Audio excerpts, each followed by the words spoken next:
राधे राधे। महाराज जी, सभी उन्हीं की इच्छा से हो रहा है तो उसका फल हमें क्यों भुगतना पड़ रहा है जब सब। तुम अपनी इच्छा पर करना बंद कर दो, तुम्हें भोगना बंद करो, हो जाए किसका पर। तो हाँ, अपनी इच्छा बंद कर दो। अपनी इच्छा से करोगे आचरण तो उनका भोग तो तुम्हें भोगना पड़ेगा। तुम भगवान की इच्छा से चल रहे हो कि अपनी इच्छा से? तुम्हारी इच्छाएं है।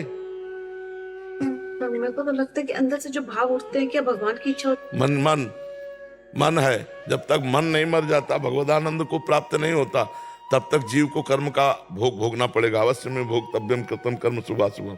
करता बनो तुम और भगवान के ऊपर छोड़ दो तो फिर भोगना पड़ेगा। ऐसा थोड़ी। अच्छा करोगे अच्छा भोगना पड़ेगा, बुरा करोगे बुरा भोगना पड़ेगा। और जब मन और अहंकार भगवान को समर्पित हो जाता है तो जीवन मुक्त हो जाता है। फिर कोई पाप नहीं लगेगा। पूरे विश्व का भंडारा हो जाए तो कोई उसे पुण्य नहीं मिलेगा। कर्ता भाव रहित होना, तो अभी तो कर्ता भाव से हो। अभी कहाँ इस भाव में आ गए कि जो हो रहा है वो भगवान की इच्छा से हो रहा है। यहाँ भगवान विराजमान हो गए, प्रकाशमान हो गए। अब जो होगा तो उसके द्वारा कुमार्गामी प्रवृत्ति थोड़ी होगी। और कुमार्गामी प्रवृत्ति नहीं होगी, पाप नहीं होगा तो दुख ही नहीं मिलेगा, कोई समस्या ही नहीं है, फिर प्रश्न ही नहीं है। क्योंकि भगवान के द्वारा हो रहा है तो मैं करता नहीं तो प्रश्न कैसा। समझ पा रहे हो आप? हाँ, तो ये अभी इस दलील से नहीं चलेगा तेरी सत्ता के बिना पत्ता नहीं हिलता। तो फिर नरक भी उसकी इच्छा से बना है, रोग भी उसकी इच्छा से बने, पुलिस डिपार्टमेंट भी उसकी इच्छा से, डंडे लगाएगा ये भी उसकी इच्छा है, ये भी उसकी इच्छा है। तो मतलब यहाँ चतुराई तो चलेगी। ले एक बड़े विद्वान थे तो बड़ा उपवन लगाए हुए थे, बगीचा, कुआं बावड़ी सब फूल सुंदर। तो एक गाय चरती हुई अंदर आ गई। तो शायद उनका मारने का उद्देश्य नहीं होगा क्योंकि धर्मार्थी थे।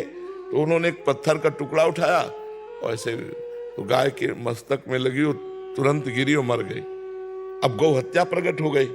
गौ हत्या सामने आई और कहा पंडित जी स्वीकार करो मुझे, तुमने अभी गौ हत्या की। वो बड़े विद्वान थे। उन्होंने तुरंत, देवराज इंद्र का वास हाथ में है, जैसे चरणों में विष्णु का वास है, अलग अलग देवताओं का।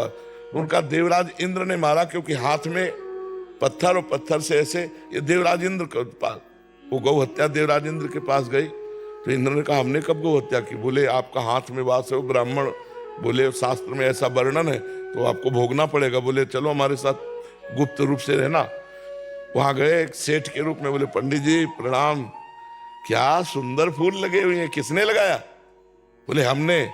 वाह, बहुत सुंदर है बगीचा है, किसने लगाया? हमने। और ये कुआं? हमने। बोले गौ हत्या? इंद्र ने। तो चढ़ जाए इसके ऊपर। हाँ, अच्छा काम किया तो हमने, बुरा किया तो देवराज इंद्र ने। गौ हत्या को तुरंत उसको स्वीकार करना पड़ा। तो देखो यहाँ चतुराई नहीं चलेगी। अहंकार जब तक भगवान में समर्पित नहीं होता तब तक ये बात कहने की केवल रहेगी। पाप भी भगवान की सत्ता से हो रहा है अगर मानोगे तो, नरक भी भगवान की सत्ता से, डंडा भी भगवान की सत्ता से, रोग भी भगवान की सत्ता से। इसलिए होश में दो विभाग किए गए, एक पाप कर्म और एक पुण्य कर्म।